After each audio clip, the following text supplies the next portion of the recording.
A árvore que está matando as abelhas no Brasil. A espatódia tem que ser extinta do nosso país. Mais de 300 insetos mortos em uma flor dessa árvore que ameaça não só as abelhas, como também beija-flores. Mas será que tudo isso é mesmo verdade? O bagulho vai ficar louco hoje, porque eu resolvi ir a fundo e descobrir a verdade por trás dessas acusações. Seja muito bem-vindo ao canal Grute Paisagista. Meu nome é Joab e hoje eu vou falar umas verdades e expor umas coisas mal contadas aqui. Eu vi altos debates rolando sobre essa espécie e aí eu resolvi pesquisar a fundo para saber se essas conversas aí são verdade mesmo. Eu já fiz um vídeo nesse naipe onde a gente falou sobre a prática de caiação. Eu vou deixar a recomendação aqui no final do vídeo para você acessar também. Hoje, quem está no banco dos réus é a Spathiodia campunalata, que é popularmente conhecida como espatódia mesmo, ou bisnagueira, tulipeira do Gabão, chama da floresta. Essa árvore de origem africana, nativa das florestas tropicais de Angola até Uganda, pertence à família das Bignoniaceae. É uma espécie que foi introduzida no Brasil com o objetivo de ser usada na arborização urbana. Por ser uma árvore imponente, podendo atingir até 30 metros de altura e com uma floração super exuberante. Mas apesar de toda essa beleza, ela é uma espécie muito polêmica, criticada e até odiada por alguns. Isso porque há algumas décadas ela começou a ser observada e estudada por apresentar sinais de que estaria prejudicando a fauna nativa. Daí ela começou a ser acusada de matar abelhas, outros insetos e até beija-flores. O problema é quando o conhecimento é repassado de qualquer jeito e acaba virando uma crença popular. Aí a galera não vai a fundo nos estudos, não sabe se isso é verdade mesmo. Por isso eu comecei a buscar artigos, estudos, reportagens, tudo que falava sobre essa espécie. Então eu decidi reunir aqui as principais referências de estudos que foram feitos ao longo de algumas décadas sobre esse tema. E todos os links desses estudos constam aqui na descrição. Mas antes de começar, se tu também está empolgado para descobrir a verdade e quer que esse conteúdo chegue para mais gente, se inscreve nesse canal e deixa aqui também o seu like. Seguindo uma certa ordem, um dos primeiros estudos e um dos mais citados é uma publicação de Virgílio de Portugal Brito Araújo para uma revista que existia aqui na época chamada Chácaras e Quintais, no ano de 1963.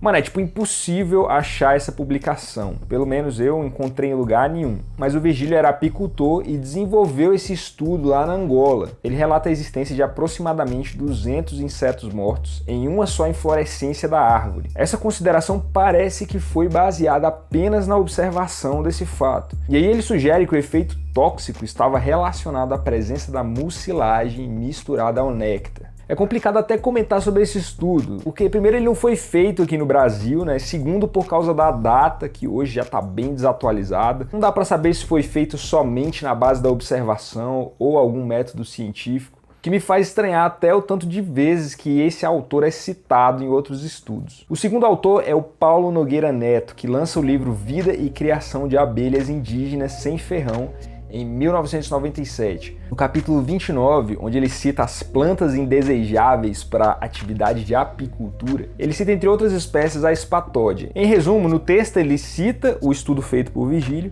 e também transcreve uma experiência de observação feita por ele mesmo num parque em Campinas. Ele fez uma contagem periódica de flores da espatódia que estavam caídas em um gramado e observou algumas espécies de abelhas mortas dentro dessas flores. Segundo ele, o número de meliponídeos mortos varia nas diferentes épocas do ano e até de um dia para o outro. Muitas vezes nem foram encontradas abelhas mortas nessas flores. Ele também relata que viu 2 ninhos de borá, que é um tipo de abelha, na própria espatódia. E ele encerra com a seguinte frase: quanto a beija-flores, não se sabe ao certo o que ocorre, pois eles podem se deslocar para longe e talvez morrer em outro lugar. Eu não sei para você, mas para mim essas citações não são suficientes para trazer uma conclusão. Inclusive eu mesmo fiz esse experimento. Saí, fui coletando algumas flores para ver se tinham abelhas ou insetos mortos ali dentro, e eu não encontrei nada. Dessa forma, nem a minha experiência, nem o relato descrito aqui seria certo para chegar a uma conclusão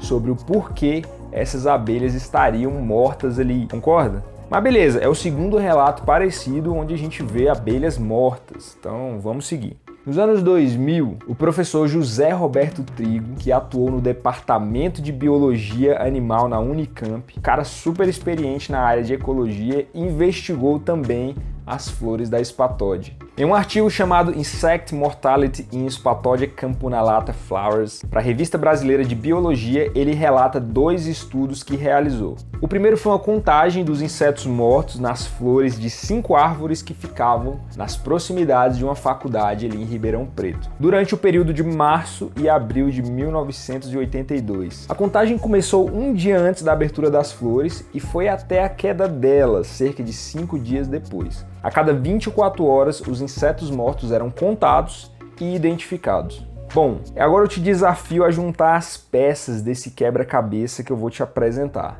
E aí você vai entender o que pode estar acontecendo aqui. Então se liga nesses dados. Em 445 flores examinadas, 345 insetos mortos foram encontrados. 97% eram abelhas sem ferrão, principalmente uma espécie com esse nome aqui. 96% dos insetos mortos foram coletados logo após a abertura das flores. No segundo dia foram encontrados apenas 8 insetos mortos e do terceiro ao quinto dia apenas 1. Foi visto uma das abelhas perfurando e entrando o botão da flor, ou seja, antes mesmo dela abrir. E quando a flor estava de fato aberta, o número de abelhas foi visto coletando néctar tranquilamente, sem constar mortes ou mudanças de comportamento. Todos os cadáveres ali encontrados tinham pólen neles, mas em uma colmeia próxima foi analisado e não tinha nenhum pólen da Spathodia. Pegou todas as pistas aí? Se você não pegou, volta, escuta aí de novo, para ver se você sacou o que está acontecendo aqui. A conclusão parcial dessas observações levou o autor ao seguinte entendimento que eu vou ler aqui. Grande número de insetos mortos encontrados no primeiro dia, o comportamento de perfuração e penetração das abelhas no botão da flor, coleta de néctar pelas abelhas quando a flor estava aberta, sem registro de morte ou mudança de comportamento, e a falta de pólen da Spathodia na colônia das abelhas, sugerem que as flores da Spathodia podem ter um sistema de defesa que protege os botões dos ladrões de pólen e néctar. Algumas abelhas tropicais elas podem ser consideradas removedoras ilegítimas de recursos, ou seja, bandidas. Se a árvore não tivesse nenhum tipo de defesa, o pólen e o néctar seriam roubados antes mesmo da abertura das flores por alguns desses ladrões de pólen, reduzindo ou impedindo a polinização pelos vertebrados, que são os verdadeiros polinizadores da Spathodia. Para que isso fique mais claro, a gente precisa entender que a árvore está programada de fábrica para cumprir o ciclo da vida, nascer, crescer, reproduzir e morrer. A polinização é de vital importância para esse processo de reprodução. Dessa forma, várias espécies desenvolvem sistemas de proteção contra outros seres que possam atrapalhar esse processo. Várias plantas e animais têm mecanismos de defesa. A sugestão do professor José Roberto Trigo é que algumas das substâncias produzidas pela Spathodia, fosse o néctar, o pólen ou mesmo a mucilagem das flores, estaria matando esses ladrõezinhos que vêm só para roubar o néctar e o pólen, sem completar o ciclo de polinização da planta. O segundo experimento dele está relacionado com a coleta dessas substâncias da Spathodia e a alimentação de algumas abelhas somente com essa dieta, para entender melhor os efeitos nelas. Então ele colocava 20 abelhas numa caixa e dava uma alimentação baseada nas substâncias dessa planta. No fim ele concluiu que de fato reduzia a vida delas quando elas estavam alimentadas por essa dieta. Mas ele sugere que outros estudos devem ser feitos, principalmente estudos comparativos desses eventos com o que acontece lá no país de origem da Spathodia. Caraca, muito louco, né? A natureza é incrível e nada é fruto do acaso. Tudo funciona com propósito, até mesmo a produção de uma substância tóxica por parte de uma planta. Em 2017, damos mais um passo para desvendar esse mistério com a publicação de uma pesquisa realizada em 2002 com o envolvimento inclusive da Embrapa. Ana Carolina Martins de Queiroz, que é bióloga, junto com outros colaboradores, conduziram uma investigação de uma colmeia envenenada na região do Pará. O objetivo desse estudo, feito entre janeiro e maio de 2012, era registrar o efeito do néctar e o pólen sobre 2 espécies de abelhas específicas e também investigar esse envenenamento de uma colmeia ali perto. Para isso, eles coletaram abelhas, colocaram dentro de vidros e alimentavam elas só com dietas de néctar e pólen, constando que as abelhas que tomaram o pólen ou néctar morreram mais comparadas ao grupo de controle. Algo bem parecido com o que o professor Trigo havia feito. Sobre a colmeia envenenada, eles coletaram materiais dessa colmeia, coletaram materiais da espatódia e compararam ali para saber qual a porcentagem de materiais da planta estariam presentes na colmeia. Os resultados variavam de 3,3% a 19,3% de substâncias presentes na colmeia. Ao final, as conclusões são ainda mais interessantes. Eles entenderam que a produção de substâncias tóxicas, além de impedir o roubo do néctar e do pólen pelos intrusos, a morte desses insetos e o acúmulo desses cadáveres ali podem servir de alimento para pássaros e outros polinizadores legítimos da planta, tornando a espécie muito mais atrativa para eles, já que parecem não ser afetados por esses compostos tóxicos. Por fim, a recomendação dada, lembrando que é um estudo apoiado pela Embrapa, simplesmente não plantar espatódia em áreas onde se pratica a meliponicultura. E isso é bem diferente do discurso derrubem as árvores.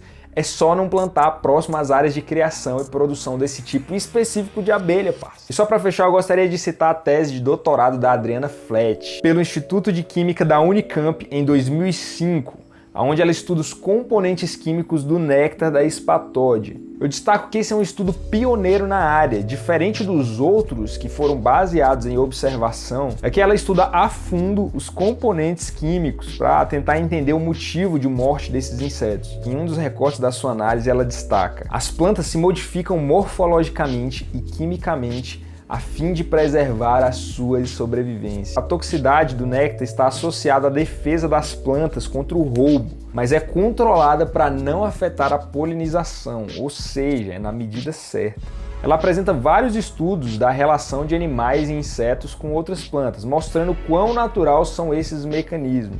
E faz uma análise química de diversas substâncias da espatódia, que eu nem vou tentar explicar aqui para não passar vergonha. Mas se você fala aí a língua dos químicos, o link da tese está aqui na descrição também. Mas em sua surpreendente conclusão, ela diz: todas as soluções testadas não se revelaram tóxicas para uma série de insetos testados.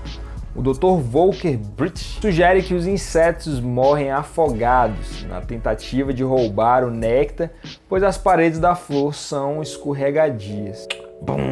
Químicos, biólogos, apicultores e diversos profissionais, até instituições, se envolveram nos estudos dessa árvore e ainda há muito o que estudar para a gente ter um diagnóstico completo sobre essa espécie. A ideia desse vídeo é acabar com várias desinformações que rolam por aí, baseadas em conhecimentos parciais ou simplesmente crenças. Eu vi postagens aí onde a galera fala que tá acabando com nossas abelhas e os beija-flores, que deveria haver uma derrubada de todas as árvores dessa espécie, e não é bem assim. Todos os estudos levaram em consideração uma parcela mínima das espécies de abelhas existentes no Brasil. Por sinal, são mais de 1.576 espécies listadas. Então não é possível que se generalize dessa forma. Além disso, nenhum estudo fala sobre mortes em beija-flores. A preocupação com morte de abelhas é válida, família, mas a morte de abelhas se dão por vários fatores. Atividades como alteração no uso da terra, agricultura intensiva, o uso excessivo de agrotóxicos, plantas geneticamente modificadas, mudanças globais no clima, entre outros. E vários desses fatores aí nós estamos envolvidos, direta ou indiretamente. Seria então a derrubada em massa dessas árvores que viria a ser a solução? É óbvio que não. Na verdade, a remoção em massa de espécies adultas nas cidades vai criar um desequilíbrio colossal nos nossos ecossistemas. As árvores, elas desempenham outras funções essenciais na cidade, desde a absorção do gás carbônico, liberação de oxigênio, elas abrigam espécies da fauna e até da flora, aumentam a umidade do ar, trazem conforto térmico, sombreamento, redução dos ruídos urbanos, sem falar dos diversos outros animais, organismos, micro-organismos que se beneficiam desses indivíduos. Além de que a espatódia também é utilizada na medicina popular no tratamento de diversas doenças. O que a gente pode fazer então para diminuir a morte das abelhas? Primeiro, agir nessas outras causas. Pensar em construções mais ecológicas, reduzir atividades que impactam nos problemas climáticos, adquirir produtos sem agrotóxico e vários outros. Mas sabe qual é o melhor caminho para resolver essa questão?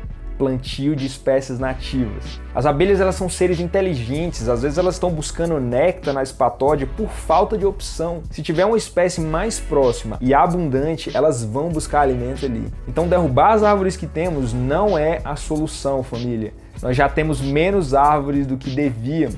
Ao invés disso, plante nativas na sua região. Isso vai ser muito mais eficaz, uma solução muito mais inteligente para esse problema.